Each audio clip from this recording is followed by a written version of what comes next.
सच्चाई के रास्ते पर चलते हुए अगर तुम अकेले रह जाओ तो मायूस मत होना, क्योंकि अकेला सूरज ही अंधेरों को रोशनी में बदलता है। आज की वीडियो में हम आपको बताएंगे कि उबलते हुए अंडों में माचिस डालने से क्या कमाल होने वाला है। और अगर आप वाइट कपड़े धो रही हैं तो नील लगाना है तो ऐसे क्या चीज़ नील में ऐड करेंगे कि आपके कपड़े डब खड़बे नहीं होंगे।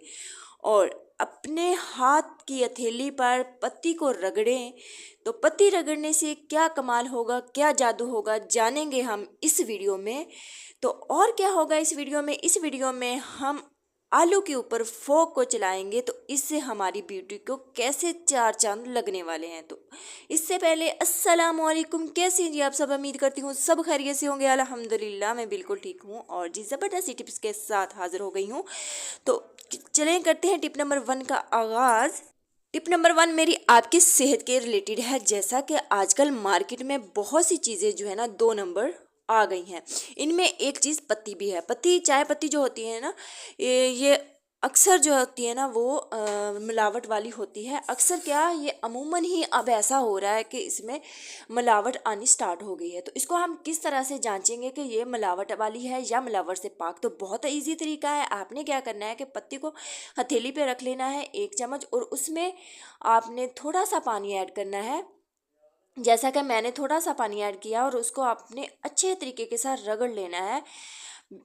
इस तरह से जैसे मैं रगड़ रही हूँ। इससे क्या होगा कि अगर तो पत्ती काफ़ी ज़्यादा कलर छोड़ देगी तो इससे क्या होगा कि आपको पता चल जाएगा कि आपकी पत्ती मिलावट वाली ही है या नहीं। कलर छोड़ेगी तो मिलावट वाली है, अगर कलर नहीं छोड़ेगी तो ये मिलावट से पाक है। क्योंकि पत्ती जब चाय बनती है ना, चाय होती है लिक्विड, और लिक्विड चीज़ हमारे मैदे पे जाके बहुत जल्दी असर करती है। तो इसलिए हमें इन छोटी छोटी टिप्स और ट्रिक्स को अपना लेना चाहिए अपनी सेहत के रिलेटेड। तो ये देखें जी, हम आपको दिखाते हैं। ये देखें, इसने कलर छोड़ दिया है लेकिन इतना ज़्यादा कलर नहीं छोड़ा। इसका मतलब है कि इसमें मिलावट है लेकिन इतनी ज़्यादा नहीं है। आप इससे अपने घर की पत्ती को जांच सकती हैं और देख सकती हैं कि कितनी की मिलावट है। अगर तो ज़्यादा मिलावट है तो फिर पत्ती आपकी सही नहीं है। तो अगर इस तरह से थोड़ी बहुत इसमें मिलावट है तो फिर तो ज़ाहिरी बात है, हर चीज़ में मिलावट है तो चल ही जाएगी। तो आप इस तरह से अपनी सेहत को बहुत ही ज़्यादा बेहतर बना सकती हैं एक छोटी सी टिप से, है ना। कमाल की टिप। अगर पसंद आई तो वीडियो को लाइक कर दे। अब चलते हैं टिप नंबर 2 की जानिब। ये टिप इस तरह के ग्लासेस को लेके है, जैसे कि हर घर में कोई ना कोई जो है ना वो ग्लासेस ज़रूर यूज़ करता है।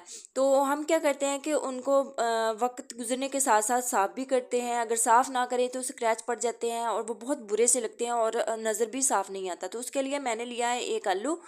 आलू को आपने काट लेना है। आलू को काटने के बाद आपने इस तरह से इसके ऊपर रब करना है। आपने एक ही डायरेक्शन के साथ आपने इसको रब करना है। बार बार ऐसा नहीं कि इधर को इधर घुमा लिया, इधर को उधर नहीं। आपने बस अराउंड में घुमाना है और फ़ौरन से आपने किसी भी टिश्यू पेपर के साथ साफ़ कर लेना है। फ़ौरन से इसलिए कह रही हूँ, अगर ये सूख गया तो फिर वो इतनी सफाई नहीं आएगी। ये देखें कितनी चमक दे रहा है ग्लासेस, और मुझे पूरी उम्मीद है कि आप भी इस तरह से साफ़ करेंगी तो इंशाल्लाह आपको ज़रूर इसका 100% रिज़ल्ट मिलेगा। तो छोटी सी टिप है और आप को बहुत ज़्यादा ये फ़ायदा देगी, है ना। कमाल की टिप। अगर आपको पसंद आई है तो प्लीज़ वीडियो को लाइक कर दें। अब चलते हैं जी टिप नंबर 3 की जानिब। ये टिप भी मेरी आलू के हवाले से ही है और मैंने वही वाला आलू जो है ना वो मैंने यूज़ किया। उसको ऊपर से जो हमने रब किया था वो मैंने उतार दिया है। तो हमने क्या करना है, एक फ़ोक लेना है। फ़ोक के अंदर हमने फ़ोक के साथ हमने आलू के अंदर इस तरह से सुराख कर लेना ताकि इसका रस वगैरह बाहर निकल आए। तो हमने क्या करना है कि सर्दियों में अक्सर हमारे हाथों के जो होते हैं ना, उंगलियों के जो ज्वाइंट पार्ट होते हैं उनके ऊपर, हमारी एल्बो के ऊपर, घुटनों के ऊपर इस तरह से ना काले काले से धब्बे पड़ जाते हैं, काली होने स्टार्ट हो जाती है। तो आप बच्चों के अपने जैसा मर्जी इस तरह से रब करेंगे तो वो अब बहुत ही आसानी के साथ रिमूव हो जाएगा काला पार्ट। तो आप इसको ज़रूर ट्राई करें। इंशाल्लाह आपको इसका ज़रूर 100% रिज़ल्ट मिलेगा और आप मुझे दुआएं ज़रूर देंगी। छोटी सी टिप है लेकिन बहुत कमाल की है, आजमूदा है। तो आप भी इसको ज़रूर आजमाइएगा। अब चलते हैं टिप नंबर 4 की जानब। ये भी बहुत ही ज़बरदस्ती टिप है। जब भी वाइट कपड़ों को नील देना होता है तो क्या होता है कि बाज़ औरतों की शिकायत होती है कि उनसे नील डब खड़बा पड़ हो जाता है। लेकिन अब आपने जब भी वाइट कपड़ों को नील देना हो तो आपने क्या करना है कि नील ऐड करने से पहले आपने थोड़ा सा नमक ऐड कर देना है।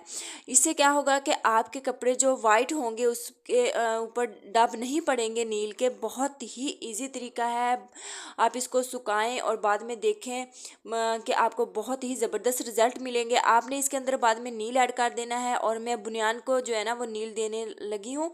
तो आपने भी बच्चों की यूनिफॉर्म को लगाना हो तो इससे का एक ये टिप है कि जब भी आपने कपड़े नील वाले पानी में डालें तो उनको फैला के डाला करें। ऐसा नहीं गुच्छू मुच्छू करके ही नहीं डाल देना, इससे फिर जो है ना डब पड़ जाते हैं। अगर आप इसको फैला के डालेंगी ना टब वगैरह में तो फिर जो है ना वो डब नहीं पड़ेंगे। ये देखें यहाँ पे बुनियान वगैरह सूख गई थी और कितना ज़बरदस्त इसके ऊपर नील लगा है, कोई डब नहीं पड़ा, आपके सामने है और कितनी चमकदार। और आप इनको धूप में सुखाया करें, इससे कपड़ा बहुत चमकदार बनता है। अब चलते हैं टिप नंबर 5 की जानब। ये टिप तो मेरी आपके लिए सर्दियों का तोहफा है, तो तोहफा ज़रूर कबूल कीजिएगा और बाद में दुआएं भी ज़रूर दीजिएगा। जब भी हम अंडा बॉयल करने लगते हैं तो क्या होता है कि इसके अंदर क्रैक आ जाता है। तो इसके लिए हमें क्या करना है कि बहुत सिंपल सा सादा सा तरीका है कि आपने माचिस लेनी है। माचिस के अंदर से 2 3 या जितनी भी आप तीलियां डालना चाहते हैं वो तीलियां डाल दें और आप फ्लेम को ऑन कर दें। यकीन करें आपके अंडे जो होंगे ना वो कभी भी नहीं टूटेंगे और कभी क्रैक नहीं होंगे। अगर क्रैक हो भी गए ना तो बाहर नहीं निकलेंगे और ना ही आपके अंडे ख़राब होंगे। है ना ज़बरदस्त सी टिप और बिल्कुल छोटी सी। मुझे पूरी उम्मीद है कि मेरी आज की सारी टिप आपके लिए बहुत ज़्यादा फ़ायदेमंद रहेंगी अगर आप इनको फॉलो करेंगी। तो अगर मेरी वीडियो पसंद आई है तो वीडियो को लाइक कर दे, चैनल को सब्सक्राइब कर दे। मुझे दे इजाज़त, दुआओं में याद रखना अपना और अपने प्यारों का ख्याल रखना। अल्लाह हाफिज़।